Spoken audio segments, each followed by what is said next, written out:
welcome. You're listening to the Leading Hope Podcast. My name is VJ Williams here with my friend and pastor, Kevin Jack. Thank you for joining us and taking time out of your day to become a better leader. If you're new, welcome. We release a new episode every Wednesday morning. We would love for you to subscribe on your favorite podcast platform. Get that delivered automatically. Also, share this with a friend on Facebook and Instagram or YouTube. And please rate and review on Apple Podcast or Spotify. You won't believe how that helps get this podcast in the hands of so many more leaders like you trying to get better like us. Visit leadinghope.online to get updates and find out more about the Leading Hope community. Continuing our series on shepherds. Wrapping up and continuing. Shepherds and leaders. And this is 224. Kevin, you've titled this When to Shepherd. Yep. When to Shepherd. So let me start with a story. I love stories. So Karl Barth wrote this 6-volume, just like summation of theology. Oh. Okay. So he wrote this 6-volume work. I forget how many pages it was. Thousands and thousands of pages. And one day he got a letter from this group of students that said, I'm going to get some of the numbers off, but I've got the general idea. It said, hey, Dr. Barth, we're so grateful for you. Having completed your 6-volume summary of theology, we have noticed these 12 discrepancies, things that are incongruent with your theology that we would love your explanation on. Oh. And so Karl Barth gets the letter, and then the students receive a letter back from Karl Barth, and it says, dear students, thank you so much for reading my work. It's so helpful to know that people are actually reading and digesting the things that I have published. That's life. Karl Barth. Is that not awesome? That is awesome. I love it. Please clear up these things that we've carefully found. That's life. That's life. And so this is, we titled it When to Shepherd. I maybe should also title this That's Life. That's life. Because what we're going to say today maybe looks incongruent with some of the categories that we've created before. Okay. Yep. And I just want you to know, I'm fully comfortable with the lack of congruence. I'm fully comfortable with the apparent, hey, this doesn't match what you've said. And so what we've walked through over the last 3 weeks, again, started with this conversation of someone who found that the lid to their organization was they put people in shepherd spots, and they became the ceiling when they really needed to put leaders. And it's created a conversation within our team when we were talking through hey, you have more of a shepherd bent than a leadership bent, and people going, what is that? Yeah.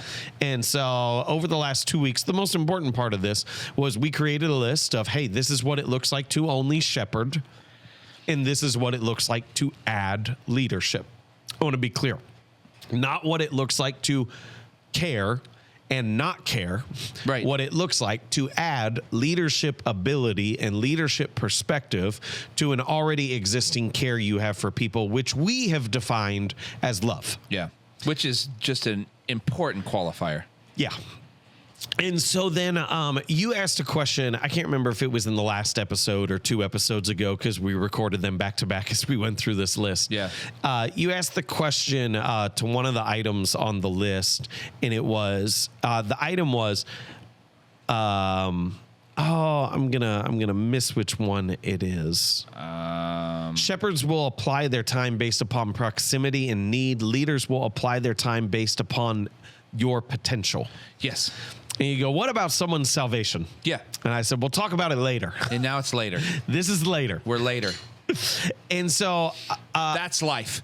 that's life.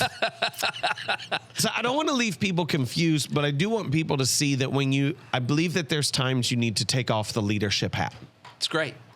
And let me give some examples and then create some categories, and then we'll see where this goes. Yeah. I had a good friend I've known my whole life, and she worked on staff with us in Ohio at Be Hope. Yep. And my relationship with her predated her time on staff, and I promised would extend far beyond her time on staff. And we just kind of had this code. She would walk into my office and she said, I need your friend hat on, not your boss hat. I'd take a second. Got it. Yeah. Just to be clear, it was a metaphorical hat. If someone thinks I actually had a literal friend hat, which looking back on, I should have had a friend hat. Yes, you should have just put it on. And you're like, actually, like you could have bought a friend's hat, like a literal friend's hat. Like, Get like a Joey, how you doing? Yeah. Maybe not that one. Wrong one. Wrong hat. And so, but it was this spot where she did not need me as a leader. Right. She needed me as a friend. Yeah. For our categories that we're talking as a shepherd, but I just want to keep that category of friend. That's great. And so I just knew in those moments, like, I can't let anything that is said impact her work. I can't let anything that is said, I'm not giving her advice as a boss. Right. I'm not focused at all on her role. I'm just focused on who they are as a person in that moment. And so I would just say it as there are times that my family is in far more need of my shepherding than my leadership. Mm-hmm. There are times that my kids, and I've gotten used to, they're old enough now, where just go, do you want my advice or do you want me to listen? And honestly, to their credit, 80% of the time they say, I want your advice. But there's times they go, I just want you to listen. I don't need you to make this better. I don't need you to move me to a better spot. I just need you to be relationally present in this moment. That's great. I would say it as my closest friends do not value my leadership ability. I say that in a good way. I'm not saying they don't care who I am, but their care for me is not because of what I can do. Right. Their care for me is because of who I am. Right. And if I step into those positions as a leader instead of just as a person, I've actually done great damage to the relationship. Yeah. And so say, it's not my job to go, well, let me set some goals for you. Let me outline some objectives. Yeah. If they ask for that, I can do that. But that's not my priority in those moments. Yeah. So I think the question in that scenario then just becomes, is it only friends and family that you would take that position with? Or is there times that you need to take that position with others? No, I believe wholeheartedly. Also, I would add in that in our organization, in crisis. Never waste a crisis. In crisis, the organization needs to see that I care more about us being good than about us becoming great. Yeah. Yeah. I agree. And if I view, and I believe wholeheartedly in that never waste a crisis, but relational personal crisis is not something that should be leveraged. Yeah. The thing that when love is the thing that comes out in that moment, you've already done what's best. Yeah, yeah, yeah. And the irony in those moments too is that when you've done that, you've actually done the greater thing anyway. Absolutely. Anyway, even though it may not feel great, because you feel like you're losing ground, not meeting expectation, standard may have fell, but you gain the traction on one end that you will fully recover on the other. Yeah, and I would say the important thing that I want to say for the super strategically minded person is I'm not saying appear to care. Right. I'm saying actually care. Right. Yeah. When there's personal crises in the lives of our team, I do not filter that through the category of what is the best use of my time. Yeah. I filter it through the category of I need to be relationally present in this moment. That is what is best for them. Yeah. This whole series has been just even more of a double down on my personal bent. Yeah. Just because I feel like I'm an extremist in both ways. Okay. Like I am extreme on finding people at their. I've asked God for this, so it's not like it's you know what I mean. I'm like, help me find the guy that was me. Sometimes it's not a guy. Yeah. But generally it's someone that is far from where God had always intended them to be. And it's like really bad. Yeah. And at that point, I'm not worried about helping them come up with a strategy to plan a campus. Correct. But I'm going to. Yep. Yeah. Does that make sense? Yeah. Like, there's no one that I don't see as having the ability to become what God created them to be. I just don't think that's a thing. If I believe in God's character and who he is, I don't think he wants people to stay where they are. Now, there's extremes on both of those ends because I have to do some things that I don't want to do in order to get where they are. Yep. Time, money, resources. Like, you know what I mean? I have to expend a lot to get to there. But man, I'm not on a literal timetable, but I'm certainly going, are they progressing? Yeah. And then the next part is, and we just had this conversation this morning. I told you that a couple weeks ago, that this person who would be like, how much time do we spend with this person?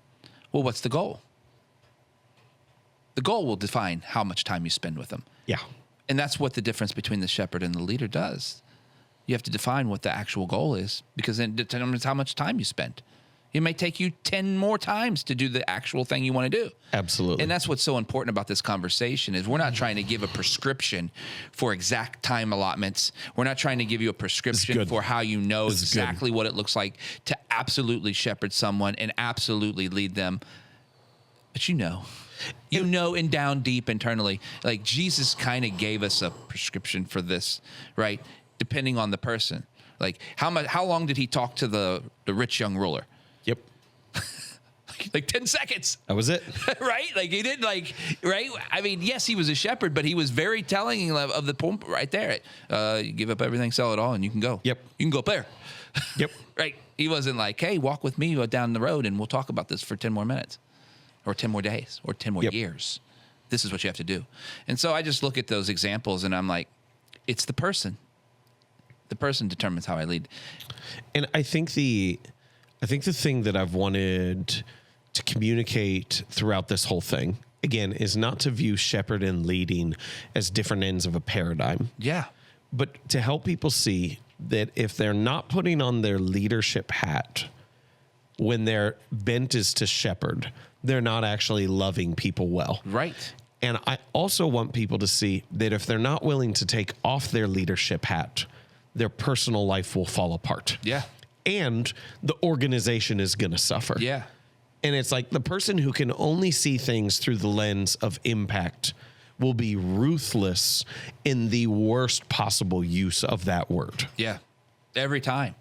And it's something that all leaders and everyone who's trying to lead at the level that of which their potential is will discover.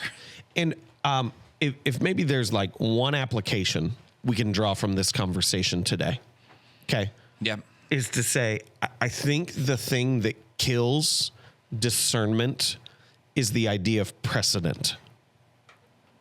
And that people get this thought of to go, well, if I do this now, then I have to do it for everyone. And to go, we've heard this. Yeah. And I just look at that and I go, who's setting those rules? Like who's enforcing that? Yeah. In the leader's desire to do what is fair, they end up doing what is not right.